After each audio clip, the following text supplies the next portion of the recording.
On this installment of Down the Right Field Line, we're talking predictions. Who's winning the division? Who's getting in on those last two wildcard spots? We're also talking playoffs. Who's making it to the Fall Classic in 2012? And let's not forget our bold predictions. What crazy things did we come up with this time? All that and more coming up next.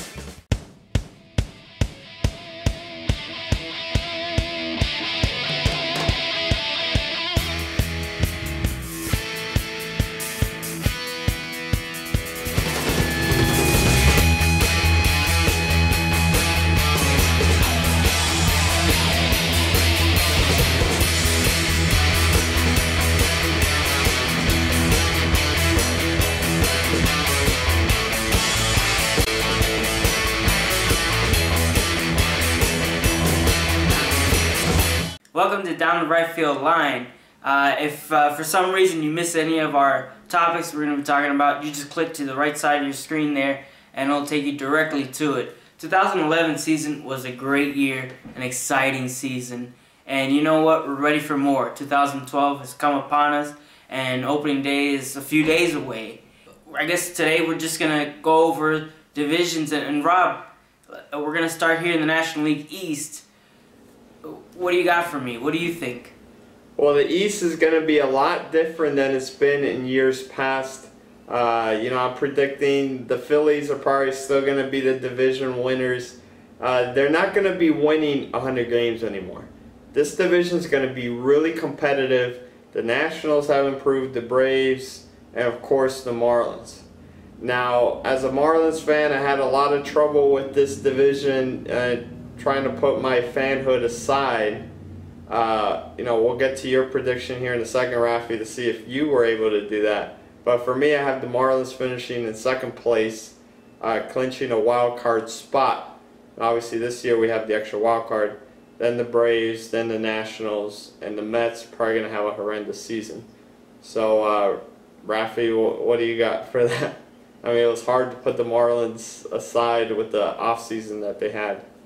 Yeah, definitely. I had trouble too, and like you, I put the Phillies winning the division and the Marlins winning the wild card, finishing in second place. Like you said, this is a different division, different dynamic. This is going to be based on pitching.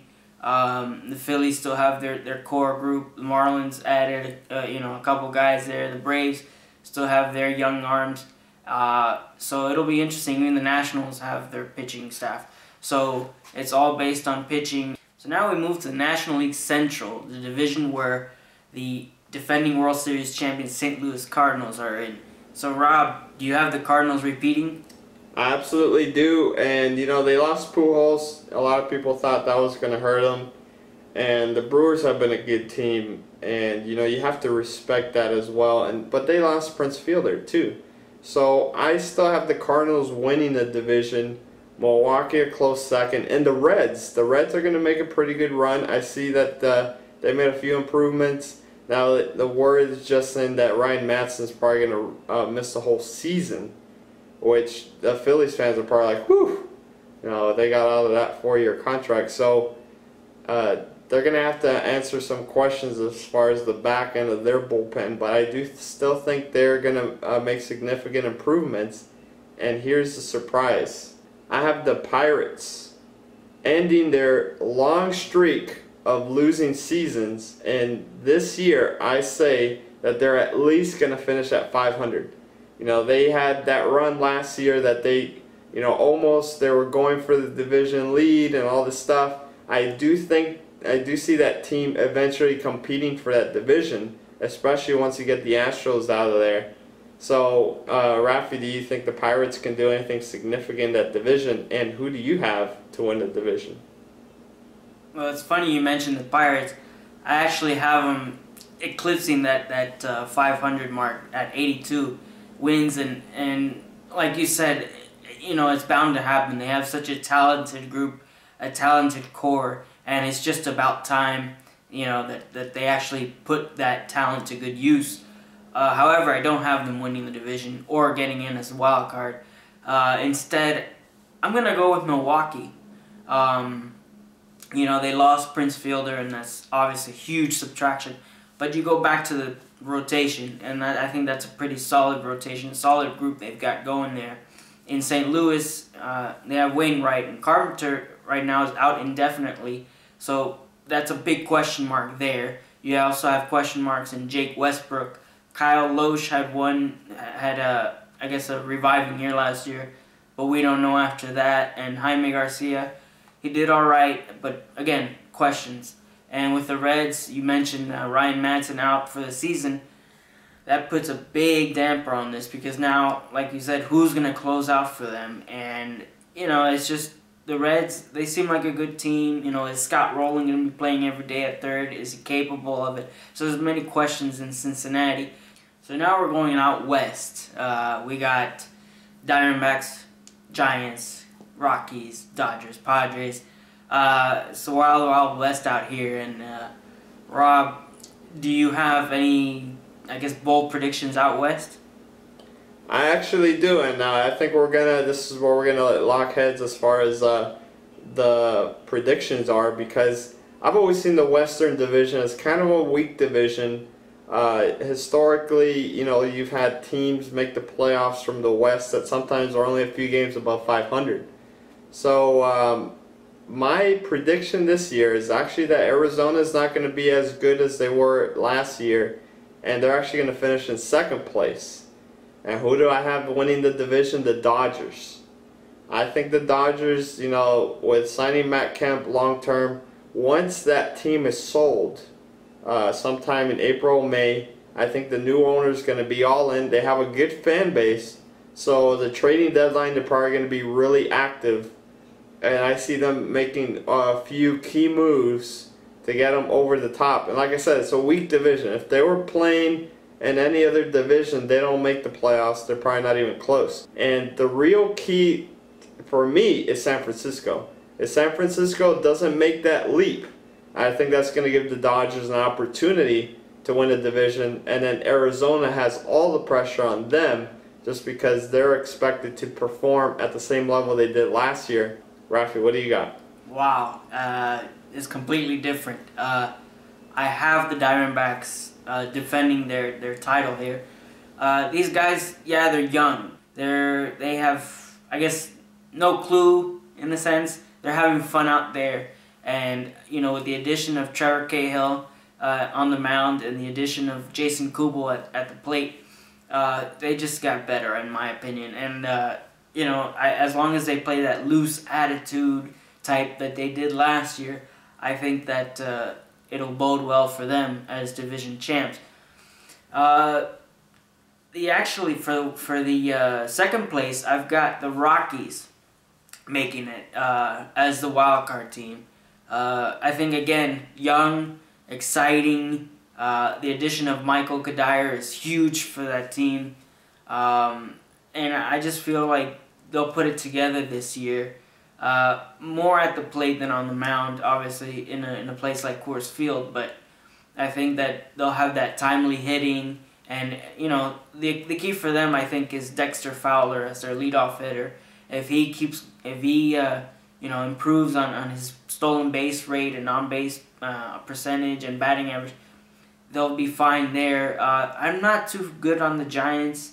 Their pitching is great, but man, do they have problems on offense. I don't think the additions of Pagan or Melky Cabrera, are going to help much. Well, that was our prediction for division winners and wildcard winners in the National League. In a bit, we'll go over who wins the National League pennant. But before we do that, let's go over the American League, and we start off in the East. Rob, who wins this division this year? Well, in years past, it's always been Yankees, Red Sox, and Rays. That division is going to be really close. Those three teams are going to be really good. But, the Yankees, because of their deep pockets, you can't count them out. They're going to have the talent there. They're always going to be able to field a good team. And now they have so many starters that they don't know what to do with them. So I think the Yankees will still win the division, but it's going to be a close race. I actually have 1 through 3 is going to be separated by 3 or 4 games. So it's going to be a really close division. Blue Jays fourth, Orioles in last, but I still see the Orioles improving. They're going to be maybe competing in the next 5 years. I was so high on the Orioles last year that, I mean, it was insane, you know, but I think they took a major step back, and I really don't see them improving anytime soon. But that aside, I agree with you. The Yankees will win the division. Like you said, that rotation is stacked, and just from 1 through 9 in the lineup, you don't get a break. So to me, I believe that the Yankees will win that division, and right behind them, almost right behind them, I have the Rays taking one of the wild card spots. Unfortunately for the Red Sox, I don't see the same. Yeah, they've got Euclid back, and among others, Clay Buchholz, but there's still question marks. There's age issues involved. There's health issues involved. You know, they haven't decided who's going to be at the back end of that rotation. So it creates an interesting situation in Boston, and I don't think Bobby Valentine will be able to fix it. And, you know, maybe a few more years of not making the playoffs for the Red Sox. So now we move on to the AL Central, where pretty much it's a foregone conclusion, right? I have them winning the division, and is there anything else you can tell? Like, do you think they'll win it convincingly? Is there anybody out there who might make a run at it? Well, the way that I have the Central stacking up, this is another case of having a weak division.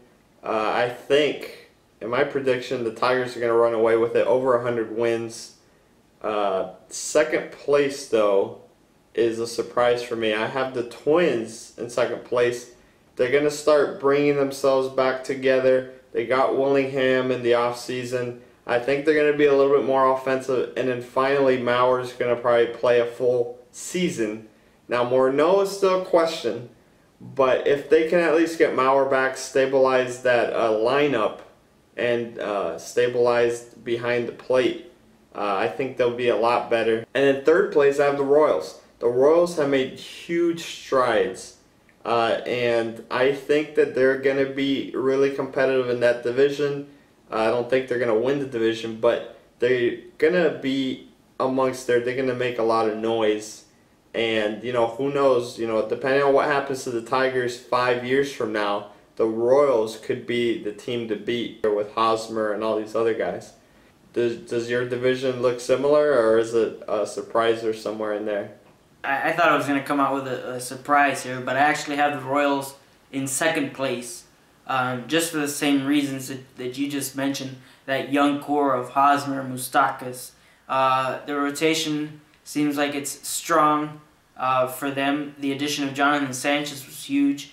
The back end of the bullpen, they've just lost Joaquin Soria to Tommy John surgery, so it'll be up to either Jonathan Broxton or Greg Holland to compete for that closer spot. And if Broxton goes back to, you know, his heyday in Los Angeles, you know, who knows what can happen there. But I really think they'll make a lot of noise, and they'll barely miss that wild card spot. You know, with the Twins, it's more of what bullpen do they have, and what rotation do they have outside of Pavano, and even that's shaky, and Francisco Liriano, the same thing. And the White Sox, you just hit the nail on the head. They're in shambles, and I don't see them making any improvement. So now we move on to the AL West, home of the two-time American League defending champs, Texas Rangers. You have the much-improved Angels, the A's, and the Mariners. Rob, who do you have winning this division? Do you have the Rangers winning it? It's going to be a tough one, and the Angels and Rangers are going to be beating up on each other all year long. And I actually have the Rangers again winning the division, but by a small margin, probably 2 or 3 games. And it's just that pitching. I mean, the pitching on both sides. You can say Albert Pujols all you want for the Angels, but the rotations on both sides are really good. And when you have Dan Herron, and C.J. Wilson on the Angels side, and then who knows what that Rangers rotation can look like if Yu Darvish becomes a good acquisition. So that division is those top two guys, and then Oakland and the Mariners are going to be further down. It's going to be really hard for them to compete just because there's only 4 people in that division, at least for this year. Next year you'll have the Astros. We'll see about the division, but at the end of the day, you know, the Rangers are going to win the division. Yeah, I agree with you 100% there. Just the fact that they've been there before twice, speak of the World Series, they've been there, they know what it takes.